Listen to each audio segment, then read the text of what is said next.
welcome to What She Said. I'm your host, Lucy Woodcraft, a journalist, blogger and podcaster based in Brighton, and you're listening to Series 4, Episode 10, Busting Diet Culture Myths with Rose White, aka Live a Well Life. Rose is a registered intuitive eating nutrition specialist. Is that a nutritionist? I never know. And mum of 3, plus one big fur baby. She shares practical advice and busts Nutribollocks on her Instagram with specialist courses and through one-to-one coaching work with private clients, including me. After following Rose for a while and finally working with her on both mine and my toddler's nutrition, I knew I wanted to chat with her for the podcast. I need to put my teeth in. We delve into Nutribollocks, diet culture and the influencer marketing sphere, and why carbs are great. If you loved this episode and the podcast in general, please think about doing one of the following things. You could leave a review or just a rating, or both, on iTunes. I know it's a faff, and I haven't found an easy way to do it. And if you don't have iTunes, then you can't do it at all. But it's free, at least monetarily, and makes a huge difference to whether the show is seen by people or not. It really boosts What She Said in the algorithm. Or you could support me on Patreon. You could leave a $1 tip in the tip jar, or sign up for a monthly contribution in exchange for various bonuses. Tiers start from $1 a month, but the bonuses start from $5 a month. I really appreciate it. Thank you to all my amazing patrons this week. I've had a couple of newbies and some people bumping from $5 to $35, so that's amazing. And to everyone who's supported me from the very start, or from the middle, or from right now, I love you all. You're amazing. And another big shout out to the Facebook group, the What She Said Facebook group, which I started a couple of years ago. Year and a half ago, can't remember, has been just the most wonderful community, and it's changed and evolved, but the one kind of thread that runs through it is that everyone's just really great and supportive. So I wanted to say thanks to every single one of the members. That's enough from me. So my name is Rose, and I am a nutrition and lifestyle coach. And I specialise in a non-diet approach. So that means that clients who come to see me, I support them around body acceptance and learning to trust their bodies. And I promote health behaviours and changes within them that support their overall health and well-being, rather than chasing intentional weight loss or a number on the scales. And I use intuitive eating techniques in my practice to facilitate that. And I think I came to that area of or that kind of framework quite naturally, because it spoke to me as someone who probably had fallen foul of diet culture historically. So yes, it's sort of the non-diet approach and intuitive eating, and tuning back in to trusting your body and its internal cues felt very right and very easy. And that's why I am here now, hoping to preach the same.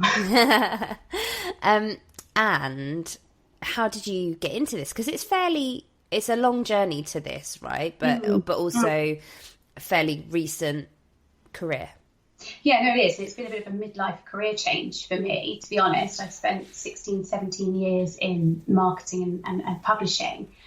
But I have had a fascination with nutrition and health for a long time. I think initially a lot of that was part of the wellness culture, and being a bit of a slave to that, and the sort of healthism ideal that, I could create this incredibly healthy life for myself and my children and my family. And that sort of spurred the initial interest. And then my son, who is now almost 13, he was diagnosed with autism at 7.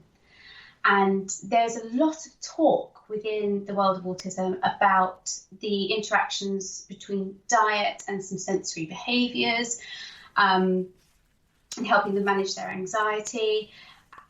And that sort of took me down that avenue for a while, from a personal point of view, because I wanted to know what I could do to support my son. And I realised that there were certain changes I made to his diet that had a very positive impact on him and his sense of well-being. And I guess that's where I began to see how changes and stress management techniques, I should say, and helping him create good sleep and all of those things that we generally need as a general population. But for him specifically, and much harder for him to manage on his own. And seeing the very positive impact of that on him was incredible. And it sort of was a moment in time for me. And I've got to a point in my life, I was in my late 30s, and I thought, if I don't do something else now, I'm never going to do it. So I made the leap. And it was whilst studying and whilst qualifying. It was actually an alumni of the qualification I did who started talking about health at every size, and she had started talking about the intuitive eating framework and the work of Evelyn Trevoli and Eliza Reish. And I picked up the book one day, and that was it. That made sense. So after I qualified, I did some CPD qualifications in intuitive eating in practice. And yeah, I haven't looked back since, to be honest. What's CPD? Oh, sorry, continuous professional development. Oh, I see. And also, for anybody who doesn't know, what is intuitive eating? I'm sure that the majority of people listening to the podcast will have heard the term intuitive eating, which is something that I want to talk to you about because certainly I've recently read a book on it. I've spoken to you and I'm in your world, watching your stories and things like that. So I'm picking up things from qualified people, but for many, many years, I was hearing things that were kind of nonsense. So I'd love for you to explain the reality, the truth of intuitive eating. Truth of intuitive eating. So, I think intuitive eating, like all these things, has been partially co-opted by diet culture. So you will see it coming up in different guises. It might be the mindful eating approach or the hunger and fullness diet. Intuitive eating is not a diet. It is a framework that was created by two registered dietitians who are actually US based, and it's based on 10 principles. But in snapshot, it entails eating in response to your psychological hunger and fullness cues, learning to pay attention to your body, to recognise and trust these internal cues to guide our eating, and to understand our emotional relationship with food and how that can play a very big part, and how self-care and applying strategies to overcome emotional eating can support you to have a healthier relationship with food. It talks about encouraging movement for joy, moving your body in a way that feels good, not because you feel you have to exercise to burn calories or to earn your food. And it's based on very flexible principles, not rigid rules. But it starts out at the very beginning with the rejection of diet mentality, because it recognises that diets as a prescription don't work. We know that less than 20% of individuals who partake in what we call controlled weight management or intentional weight loss will maintain that weight after a year, and that number falls even further in year 2. And that's for lots and lots of reasons, not least because when we diet and we set ourselves up for restriction, we experience deprivation, and deprivation creates cravings, which then can lead on to anxiety around food, and a disordered kind of relationship with food, and then this sort of a restriction and backlash eating kind of scenario can play out. And diet culture also feeds anxiety around our food choices, and guilt and shame and feelings of failure. And all of those things have a very negative impact, not only on our relationship with food, but our relationships with our body and how we perceive ourselves and our levels of body satisfaction. And then there are very, go into the biology of it. Your body has very strict parameters that it likes to keep your weight. We all have a natural, what we call set point weight, and that's the weight where our body functions most effectively. And that's the weight you are when you eat normally and you exercise normally without any kind of severe restriction or too much thought in it. Just, I'm doing this because I'm living my life well. But thanks to diet culture and sort of the thin ideal and this pursuit for thinness, a lot of individuals will try and push their natural weight or achieve a weight that's much lower than they should be, or would naturally balance out at. And the body fights back against that. And there's lots of things that happen. It will slow down our metabolism. It will send out certain peptides that make us crave carbohydrates. It will pump out hormones to increase our appetite and taste receptors in the brain to make foods seem even more appealing. And as a result, when we begin to eat more normally, we don't restrict, again, our weight will ping back up, and then normally plus some, because your body's trying to protect and preserve a healthy weight. So there's lots and lots of studies that have shown over many, many years that restrictive eating and dieting isn't successful. Yeah. So but more importantly, intuitive eating looks at health from a very holistic point of view, and that a number on the scales is not a measure of overall health, which at all. I think is part of how insidious diet culture is, and I wonder if anybody listening has ever read any kind of feminist book even, or any kind of diet culture book. I mean, in fact, it doesn't even have to be diet culture. I would say feminism because I think it's a real patriarchal thing. Diet culture. It all comes down to white supremacy and the patriarchy, really. Yeah, it does, absolutely. Because diet culture is in everything, and I would say the majority of us are consuming kind of nasty diet culture messages without realizing through the media. That's probably where most of us are getting the most accessible messages, really. And part of that is Instagram, which I'm 100% not Instagram shaming, because I love Instagram, but I'm particularly interested to talk about you mentioned the kind of wellness. Yeah. And as vegan, I'm very, very aware of some of the various movements that have led to things like orthorexia and masquerading as essentially wellness. And I'd love to talk about that. A couple of people that I really want to mention are the Hemsley sisters, who I hate. I can say that. You might not want to say that, because they mentioned leaky gut. It doesn't exist. Yeah, exactly. Which as a syndrome, it doesn't exist as a disease. Yeah. And so I curse them for making people think they need to be gluten-free when they don't. And also Deliciously Ella, because I've never made a recipe of hers and it's worked, so I just don't like her. So I'm just going to point those two out as two people who I think are absolute crap. Fair enough. I mean, I think what the wellness movement has done is that and diet culture together, they've created this halo effect around certain foods and eating behaviours. But actually what they're doing is selling very controlled and restrictive eating, and we feel very guilty when we don't conform to that. I think we see diet culture very well repackaged. It's very well marketed as wellness and healthism in recent times. I don't know. I think there's an added layer to that. I think it's a very elitist thing to do. It's a very privileged thing to do, to be the individual that can buy buckwheat and spelt flour. And, I can spend hours in the kitchen preparing this beautiful meal. I mean, it's absolutely reeks of privilege as number one. I do question also whether or not there is this pursuit for us to live forever, this obsession with our own mortality. And sort of this tying up with the concept of self-actualization. And we see this a lot on Instagram. So, we've got so many people pumping out that you can lead this better, bigger, improved version of yourself. And, sign up for my webinar and I'll tell you the secrets to how. But I think we've begun to tie health up with that.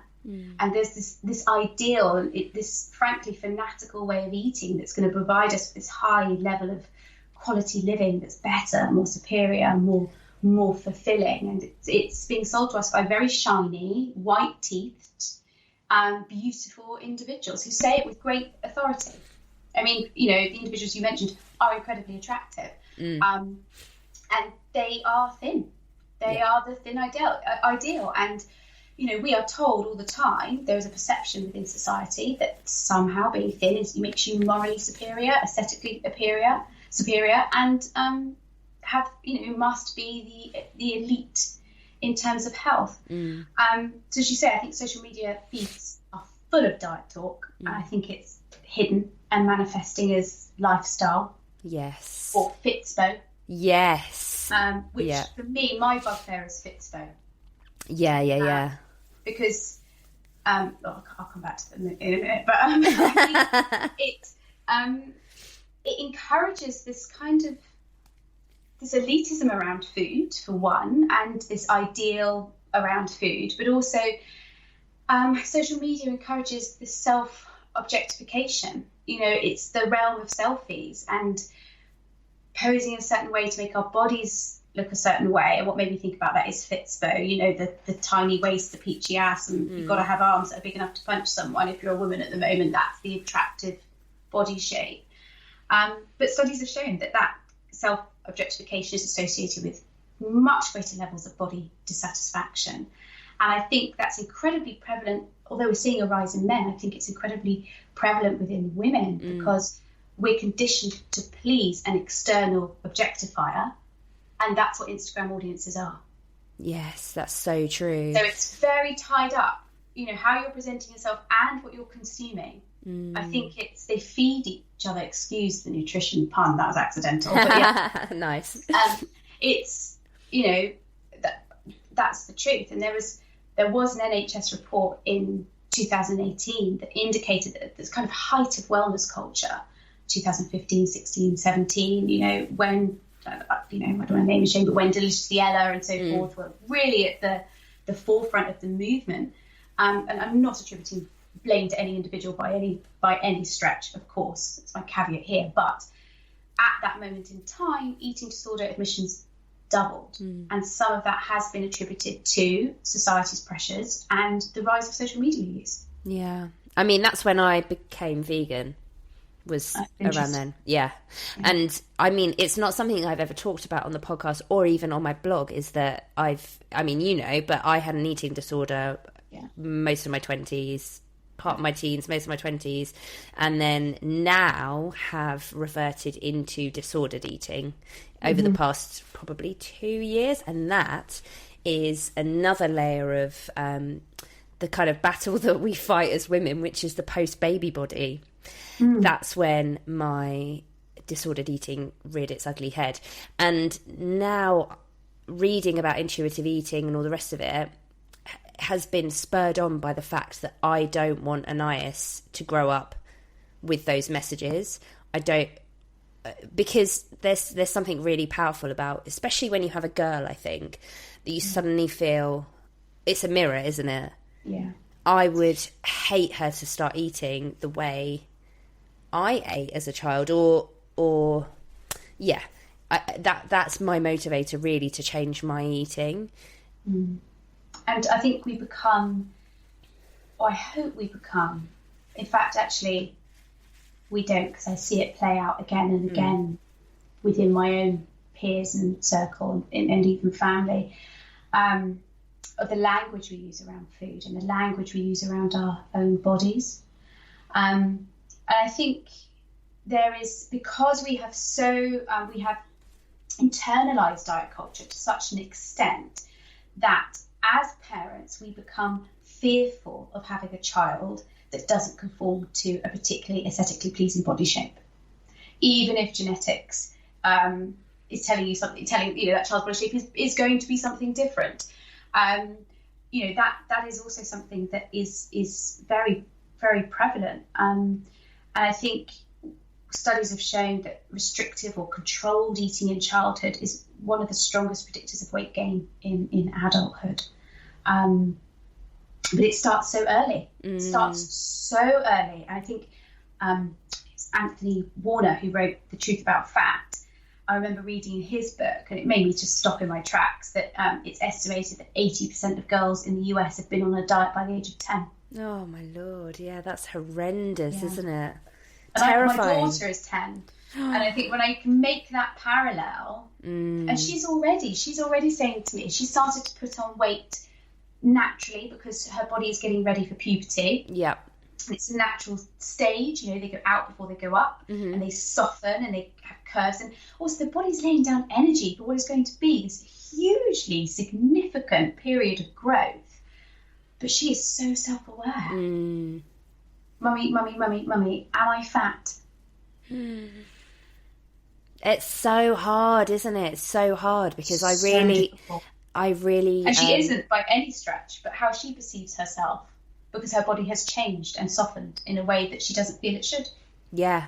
And also that the word fat is so negative, isn't it? It's such a negative, like to be fat is one of the worst things that you could be. I mean, I use it myself a lot recently because I'm pregnant and it's baby number 2, so I've popped out a lot more.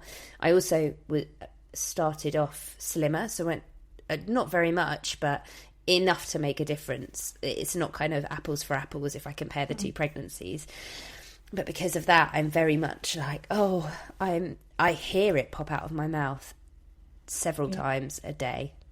We are fat phobic. Yes, yeah, and that's another thing to unpick. And I think when it comes to things like the work that we do online, you know, as online influencers or whatever, it's really, really as important to be consuming differently than just being aware, and looking at your feed. And I think I was talking to, I don't know who I was talking to, or maybe I'd heard it on a podcast. Somebody was saying, you know, don't just follow the people who you think are plus size, and perhaps plus size in Western culture is a size 12 or a size 14 when that is not even, you know, that's ridiculous. That's below the average anyway. But look at, you know, follow bodies that are really different, because it really makes a difference when you're seeing lots and lots and lots of different bodies. I know for me, I went through a phase of following lots of mummy bloggers when I was pregnant with Anais, because first time mum, it was completely new to me, it was really exciting, and I was following all these mummy bloggers, and then looking at their bodies after they'd had a baby, and looking at their stomachs and looking at what they were wearing, and trying to manually work out what size they were in comparison to what they had been and what size I am in. Do you know what I mean? Like, her baby is 8 months old, my baby is 10 months old. Should I have bounced back? And as soon as I stopped following lots and lots of these people and started looking at different bodies, differently abled bodies as well as different size bodies, it made a massive difference to my mental health.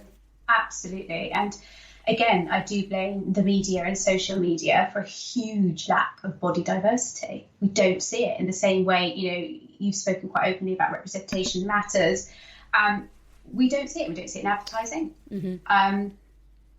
And, you know, when we do see bodies being portrayed, overweight bodies, we see, you know, BBC News story about, you know, how obesity is going to cripple the NHS. They'll play out the same old footage of someone in an ill-fitting T-shirt with a burger. You know, it's just horrendous, and such huge levels of discrimination. But yeah, I mean, going back to what you were saying about, you know, making your feed, you know, pushing your boundaries, not finding yourself in this very comfortable little echo chamber. I mean, I started following Your Fat Friend. She's an anonymous Instagrammer. Yeah, I know her. Yeah, follow her. She has been, or her account has played such an important role in educating me. And she'd referred to you and I as someone who was straight-sized. That's a cool way of looking at it. Really cool way of looking at it. And, you know, you're straight-sized. You know, we can walk into a shop, we can buy what we need. You know, no one's going to judge us if we sit there and eat at McDonald's. You know, we are straight-sized individuals. But her stories, and she's fighting for social justice and trying to educate people about what it is, you know, about the discrimination that people in bigger bodies and the prejudice they undergo and the negative stereotyping. But she did an amazing set of stories recently about, she asked, how do you know you can trust a straight-sized friend? And she was sort of asking within her followers, and it was things like, and I got upset, and these aren't my tears to shed, you know, I'm sat here with all the thin privilege in the world, so, but as an empath, it did sort of really resonate with me. And people were answering things like, they'll take a selfie with me. Huh. I'll see my photos on their feed. Because people were experiencing friends who were friends in the real world, but didn't want to show that friendship through their online persona. That's horrendous. Isn't it? That's horrendous. And I think, you know, that's, you know, going back to the role social media plays and social media feeds, you know, that anxiety we have around how we portray ourselves within that realm, and that we, you know, this highly curated actually even jeopardizes the relationships we have with people. Yeah. In the very first episode, it would have been the second episode of the podcast, which will have gone out by now, I talked to Kirsty Leanne, who's a plus-size travel blogger, and she was talking about the very specific things that are different for her than for her straight-size counterparts. And we were talking about press trips specifically because there isn't a good representation of plus-size travel bloggers on press trips. There isn't good representation, full stop, on press trips typically. And she was saying that she's about to go on a really big trip, and there'll be camping involved, and she's worried about and she listed some of the things that she has to think about when she travels. And it's not just what I thought somebody plus size or fat, or, you know, however they identify, would have to think about, you know, aeroplane seats, things like that. It was things like liquid talc to stop chub rub. And I'm using chub rub in her words, although I use it for myself as well. But the sleeping bag, will the sleeping bag be big enough for her in her tent? What if she has someone who the tent is so small that it's uncomfortable for them? Lots of little things which aren't little at all. They hugely impact her comfort when she's travelling, but also all of the anxiety that comes beforehand. And she was saying, oh, you know, I don't want to be that person asking for special considerations, and I don't want to be a pain and whatever. And it made me, I felt a bit heartbroken, because I thought, and that is simply because there is not enough representation. Because if there were more plus size / fat, whatever word you choose to use, people represented across the board, then there would be people who would think about those things. Absolutely.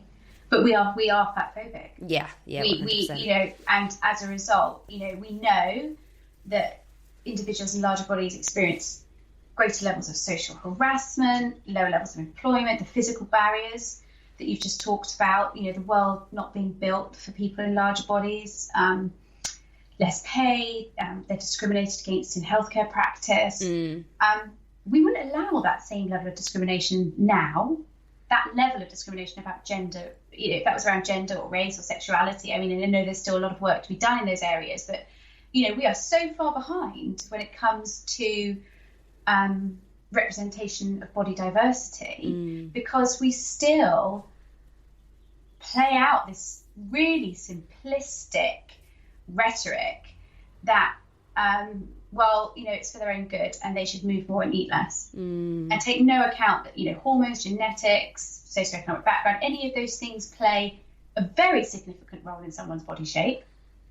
And yeah, you know, it's viewed as, well, you know, that it's their responsibility. And that's also the role of health, you know, the rise of healthism, in that we have handed someone's responsibility for their health over to them. Well, that's your problem.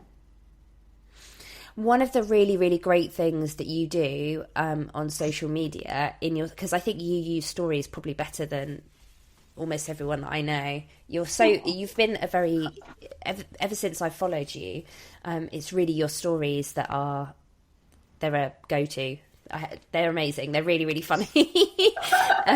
So if you don't do anything else, please follow Rose's stories. And as soon as you were qualified, you started busting diet myths, which are so interesting. And there's like a different one per series, because it's not necessarily every day, but there'll be things like carbs are not the devil, sugar, loads of different things, and I love it. I live for it. It's so brilliant. Honestly, it's so good, because also that's a really important way of putting back on social media, putting the good stuff back into social media, and not flooding with, wellness crap. So where do you get your inspiration from? Is it questions that people sliding into your DMs and asking, or are they just typical things that your clients talk about? I think some of it's a combination of the two, to be honest. I think I was quite taken aback, because we are so overwhelmed with nutrition noise and information on the internet. And actually that is one of the biggest problems I come up against when working with clients, is having someone who is over-informed by pseudoscience. So, I know that I'm a sugar addict, and I know that my problems are candida in the body, and I've got leaky gut, and I must never eat carbs, and I'm going to go on the alkaline diet, and after that I'm going to go keto. Oh. I go, okay, where do we begin? So I think it was a combination of that, of thinking, and to be honest, I got cross. Yeah. I got cross. I thought, what right these people have to misinform people to make money? But the thing is, their health beliefs, these people believe that what they're spouting some of the time. Other times I just think they're there to make the money. So I felt that sense of responsibility to unpick that. And sort of take the fear.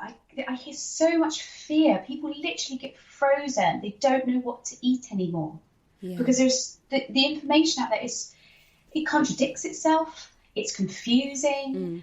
And as a result, people narrow down what they're eating to just a handful of foods. And I want to remove the fear. I want to go back to food being food. When did we start this sort of reductionist approach to everything, and everything had to be broken down into macronutrients and molecules? And eat. Food is a wonderful thing. It brings us together as families and friends, and it brings us so much joy. And it makes me really sad that that's been taken away. So if I can do anything to sort of counteract that and just put the evidence out there and say, hold on, if that's still your health belief, then that's your choice. But here is the evidence as to why that won't stand up. And I guess I try and do it in a slightly humorous way, because it feels, I think nutrition feels so worthy these days. It feels so worthy with the clean eating and the work. It's hard work.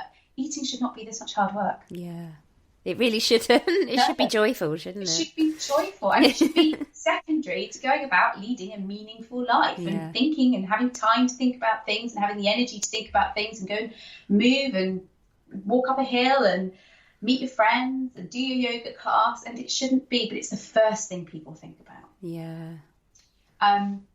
So I think it's partly that. And then sometimes I do ask questions and I say, okay, let me know, what myths do we need busting? But I think some of them are so prevalent. They're so hard for me. And I butt against them constantly. Carbs. And gluten, I imagine, as well. Oh, yeah. I mean, the whole kind of, I've been told I'm gluten intolerant. And, the rise of sort of online intolerance tests that, it's all of those things lead people down restricted eating holes that they don't need to be led down. Because we know that it's so prevalent, and like diet culture, without even realising it, people who think that they are not consuming that kind of content might well be. What would you say are the biggest marker points to know that you're following something that is diet culture, that is kind of promoting diet culture? I think if they are telling you that a particular way of eating is going to make you feel better, be a better person, lose weight. There is no prescription. There is no one size fits all protocol when it comes to food. So I think if they are giving a certain food or a certain eating behavior kind of halo effect, and they're saying this is wonderful, it's amazing, it's done fantastic things for me, I think that would definitely be a red flag for me. I think when people talk about cutting out food groups without any medical need to do it, when there is a lot of attention on physical attributes and physical aesthetic, and I think if any account that actually you come away feeling anxious after being exposed to, whether or not you begin to question, I should be eating that, is it healthy, is it safe? I feel worse about myself when I come away from it, then you're being exposed to diet culture. And actually, that's a really good point, because it doesn't necessarily mean that that person is proliferating on purpose or doing anything, because we all have layers of internalized misogyny, layers of internalized isms. All of us do. It's very hard not to. And there will be people that might unfollow both of us at various points because certain parts of our life are triggering. Absolutely. That's absolutely fine. I totally encourage it. Because, if anybody's making you feel bad, it's not that they're doing it on purpose. But the result is, if you feel bad, stop following them. Yeah, and I think I've said that quite openly on my own story. It's about, if anything I do triggers you, unfollow me. And that could be the fact that I am talking about this concept in a smaller body. Yes, yeah. That is one of the most.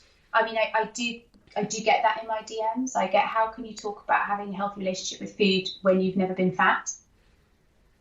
And it is complex, because I have to be aware. I have to call out I have to be aware of my own thin privilege and the benefits that has given me. Absolutely, not to say that I haven't had my own disordered relationship with food in the past, but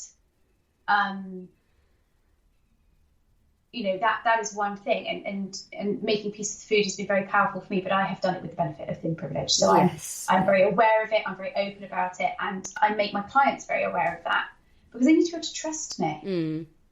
I haven't walked in their shoes, so I'm very honest about that. But yeah, as you say, I think if anything you do, if you find yourself being exposed to something that causes you any sense of body shame, dissatisfaction, and that may just be by comparison, as you say, rather than anyone overtly putting any message out, then do yourself a favour and unfollow. Yeah. For me, it's Fitspo accounts. Yeah. I struggle with those also. I was following. No, I wasn't actually following. It was someone had shared someone on stories, and it immediately. I then looked at their profile, because it was a kind of, go read this person's stories. It's very funny they're talking about this. Anyway, she's a psychotherapist and a mum of 3. And there was a picture, she'd done a fake before and after of her in like a crop top and leggings. And one of them, she looked like she was quite bloated and she was talking about, bouncing back and not bouncing back after a baby and all the rest of it. The second photo, she looked much slimmer and looked like she had a flat tummy. And she was saying, these photos are exactly like they were taken seconds apart. I'm just pushing my tummy out in one. Just to kind of, and for me, I was like, that's bullshit. That's real fake body positivity, because to me. And so, that was an immediate trigger for me. And it's been co-opted. Yes, yeah. The body positivity movement is not for people in a smaller body. Yeah. In my opinion. I will talk around wanting to promote body neutrality. I would really love for that stuff not to matter anymore. But yeah, I don't think it's helpful if I went, oh, and I'm having a day where I feel fat. I mean, seriously, no, don't go there. Yeah. So yeah, I appreciate that, but I think I started weightlifting a couple of years ago, mainly to to help heal my relationship with my body as well. And I saw my body from a place of strength rather than fitting any kind of aesthetic ideal. And then I'd start following these Fitspo accounts where they had like little workouts that you could do with weights and so forth. And these women they're just machines. And I was falling foul of comparison. They're so, look how strong they are. Oh, she can do 5 pull-ups. No, don't do it to myself. Off. Yeah, 100%. You just, everyone's going to have their different pressure points. Yeah, exactly. But so second to last question, and this question is one that I'm just really quite interested in, is what do you think about veganism? What do I think about veganism? Well, I'm all for it from an ethical point of view. You know, anyone that wants to be vegan from an environmental or ethical point of view, 100% support you. I think when someone has chosen to be vegan because they have the perception they need to do that for their health, that's not always the case. You know, you don't. It's difficult. I'm talking to you as a vegan. No, but be frank. It has been. I think veganism has, in some cases, been used to hide behind a disordered relationship with food. Yeah, 100%. That does happen, and there's no getting away from that. And I think it's about being honest with oneself about that. But I see that in other ways as well. You know, I'm gluten and I'm dairy intolerant. Are you gluten and dairy intolerant, or is that a way of reducing the food groups that you are exposed to? So that is something that exists. I think being a vegan, you can definitely be a healthy vegan, 100%, but it takes thought and it takes planning, because obviously there are key nutrients that you need to be aware of and that you're making sure that you're still getting in your diet. But yeah, I mean, I think in truth there are certain labels that people give themselves as a way of justifying a disordered relationship with food, but obviously that is not all vegans. That is the minority. Hashtag not all vegans. obviously. But yeah, that's, you know, but it is true, and that has been studied and we're aware of that within the test. Yeah.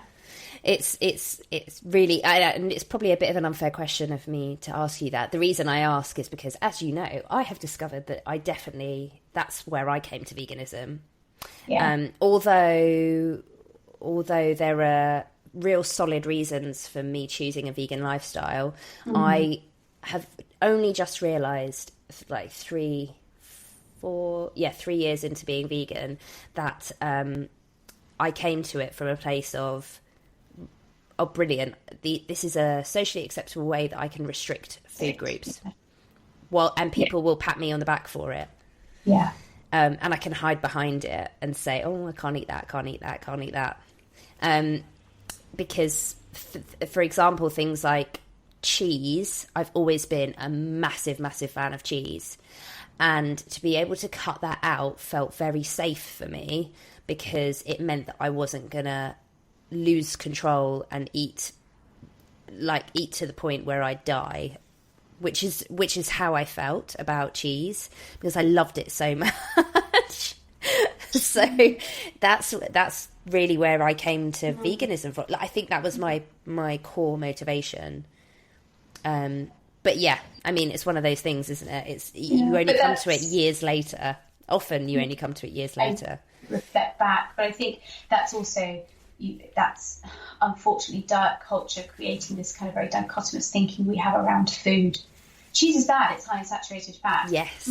Cheese is also really high in protein and gives us a great source of calcium. And if I could tell Lucy that she could only eat cheese for breakfast, lunch, and dinner, snacks for the next 3 days, 1, you wouldn't die, and 2, you probably wouldn't want to eat that much cheese ever again. But that's what diet culture has done. So I mean, that's where intuitive eating comes into its own, about undoing a lot of that misthinking and habituating you around foods that you historically felt that you couldn't trust yourself around, and learning the skills to enjoy those foods as part of a lovely, wide, varied diet. And not freak out about them. which would be nice. So on that note, how can people work with you? How do you like to work? I've worked with you. I think you're brilliant. You're amazing. How can people work with you? And then where can they find you so that they can work with you? Okay. So I have a physical practice. I'm currently based in Hampshire, but I'm hopefully very soon. That's a very long story. But I also carry out one-to-one coaching sessions with clients via Skype or FaceTime, any kind of preferred medium. I also have an online course which is an introduction to intuitive eating, that people who just want to get a feel for what is this about and understand it a little bit more. That's on my website. Yes, you can find me at www.liveawelllife.co.uk. And you can watch all my hilarious stories over at Live a Well Life. So yeah, that's probably the best way of finding me. Amazing. Thank you so much for being part of the podcast. It was brilliant. So it was lovely. I enjoyed every minute. Thank you so much for listening to the episode. I hope you enjoy it. You can get in touch with me on Twitter or Instagram. I'm at Lucy Lou Craft. I'd love you to leave a review for the show if you have time. All of the information that we chatted about in this episode is in the show notes. You can find everything at lucyloucraft.com/podcast. See you next week.